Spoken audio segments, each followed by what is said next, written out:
Dinaanan talaga kami ng bagyo dito. Buti na lang itong mansyon ni Madam nakatayo pa din. Pero ang pinoproblema lang talaga ni Madam sa araw-araw, yung uulamin. Kung saan na tong lumalapit tong kapitbahay ni Madam. Binibenta nga itong isda. Hindi ko naman alam kung anong klaseng isda to. Ang importante lang naman yan, makakain talaga to. Eto nga at piniflex na nga ni Madam. Yung isda kasing tangkad lang din ni Madam. Siyempre, binili na kagad ni Madam. Kung saan ang lumapit kay Madam itong isda na to, alangan namang aayawan ni Madam to. Pinahiwa na nga kagad para maluto na. Pag ganito ka-fresh yung isda, masarap talaga tong itinula ba? Kasi yung sabaw nito, manamis-tamis at maalat-alat. Hindi na nagpabida-bida si Madam sa paghiwa ng isda. Kasi hindi naman expert si Madam sa paghihiwa. Baka pati yung kamay niya mahiwa na din kaya mahirap na.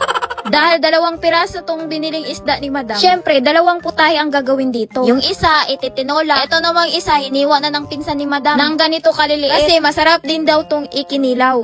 Lalo pat bagong huli pa at fresh na fresh. Kinilaw na putahe talaga ang ilalaban yan. Dahil tapos nang hiwa-hiwain tong mga isdang nabili ni Madam, matik lulutuin na kagad. Nag-init na nga ng tubig sa kawali dahil tinola yung unang lulutuin. Masarap yung tinola pag may gulay-gulay ba. Eto, nagnakaw kami ng gulayan sa kapitbahay. Kami na ang unang nag-harvest. Pati nga yung sili hindi din pinalampas. Pati yung sanga binali na nga. Hindi din sasarap yung tinola mo kung walang ricados. Ewan ko na lang kung ano yung magiging lasa. Hindi pa kumulo yung ininit na tubig. Nilagay na kagad yung mga ricados. Minamadali na siguro kasi gutom na. Akala ko nga pakukuluan pa bago ilagay yung isda. Abay sinabay na din sa paglunod ng ricados. Paano? Nahirapan din kasi tong Madam nyo sa pagsiga ng apoy. Dito pa kasi si Madam nagluto sa organic na kalan. Talagang mauubusan ka pa ng hininga bago tuluyang aapoy. Hanggang sa napagod na lang yung Madam nyo kaya yung uncle na lang niya yung pinaluto dito. Tapos, ito namang pinsan ni Madam, sinimula ng minekos-mekos yung kinilaw. Nakapaghiwa na nga siya ng mga ricados na ihahalo. Abang si Madam dito, pakapi-kapi lang. Ganyan siguro kapag madaming assistant si Madam sa pagluluto. Kaya itong Madam nyo, taga-dikta na lang kung ano ang gagawin.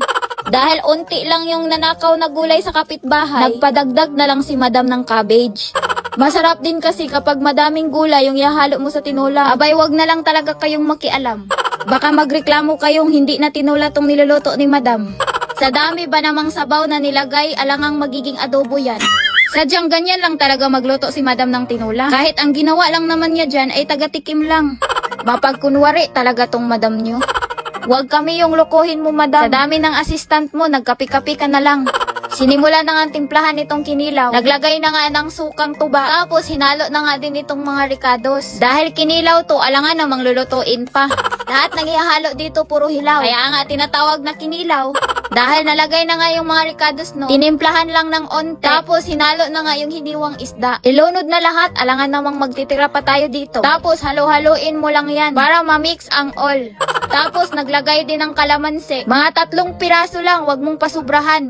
Tapos hinalo na din yung mga pipino na hiniwa. Ganyan lang kasimple yung ginawa namin sa kinilaw. Huwag na nating pasosyalin pa dahil bagyo. Akala ko hiwain yung sili tapos ihahalo sa kinilaw. Ginawang design lang pala sa ibabaw. Sige nga, paano aanghang yung kinilaw mo, Madam? Buti na lang naluto na tong tinula ni Madam. Huwag na natin tong pasubrahin sa luto. Baka ma-overcook yung gulay. Wala na talagang sustansyang makukuha dito. Pinakuluan ba naman ng 1 oras? Kala mo naman talaga baka yung nilaga mo, Madam. Hinango na nga ng uncle ni Madam dahil durug-durug na yung gulay. Nasobrahan talaga sa lata. Di bali na, at least naluto na din to. Na-overcook nga lang. Inilipat na nga sa ibang lalagyan. Ang sosyal nga kasi nilagay pa sa rice cooker.